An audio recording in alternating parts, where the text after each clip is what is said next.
യുദ്ധഭൂമിയിലെ സ്ത്രീ പോരാളികൾ. എന്നാൽ അങ്ങനെ ഒരു സ്ത്രീയെ ഞാൻ വിവാഹം കഴിക്കില്ല, നിശ്ചയമായുമില്ല. നമ്മുടെ മനസ്സിൽ സ്ത്രീ എപ്പോഴും വധുവാണ്, അമ്മയാണ്. എല്ലാം പറഞ്ഞു വരുമ്പോൾ സ്ത്രീ സുന്ദരിയായ സ്ത്രീയാണ്.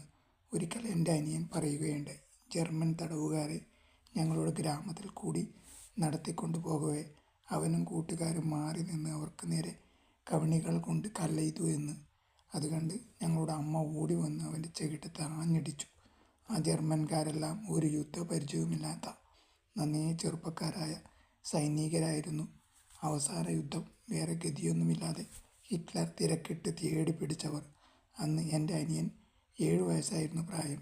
എന്നാൽ അവന് നല്ല ഓർമ്മയുണ്ട്. ശത്രു സൈന്യത്തിലെ ആ കുട്ടികളെ നോക്കി നിന്ന് അമ്മ കണ്ണീരൊഴുക്കിയത്. നിങ്ങളുടെ അമ്മമാരുടെ കണ്ണുകൾ പൊട്ടിപ്പോട്ടെ. നിങ്ങളെപ്പോലെയുള്ള കുട്ടികളെ യുദ്ധത്തിനയക്കാൻ അവർക്ക് എങ്ങനെ മനസ്സ് വന്നു? എൻ്റെ അമ്മ പിന്നെയും പിന്നെയും പറഞ്ഞു. യുദ്ധം അത് പുരുഷന്മാരുടെ ജോലിയാണ്. നിങ്ങൾക്ക് ലേഖനം എഴുതാൻ പുരുഷന്മാരെ ആരെയും കിട്ടിയില്ലേ? ഇല്ല, ഞാനൊരു സാക്ഷി മാത്രം. യുദ്ധത്തിൻ്റെ ആദ്യകാലത്തുണ്ടായ